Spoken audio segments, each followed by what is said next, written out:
Kesorkar Meghalaya kala kentiu ya Raliang Police Outpost sya ke Police Station Bapura ha ka praterik unailar ha ka jengelang patba belong kongsan do ba coming one emban Menteri Civil Defence and Home Guards beladon lang uba si serti MPS Superintendent of Police West Jandels District.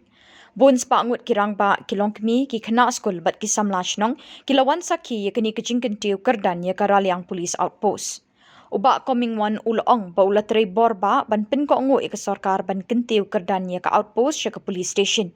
Minta phiki pat pa pila sakhi dala ki jonggi khamat minta kasngi. Kani kalong kasngi sa akan mau ha kani kathan ulong. Ulong na du minta kasngi barok ki kam ki bayade pat ki pulit lala ban pendep hang ni Raliang. Bat dan kam syu ban net jawai police station ulong. Ula kerpat iki Shnong ban ai ka jaka ka bakham he ban te ya kani ka police station namar kumba kalong minta ka jaka jong ka outpost kadang rethan.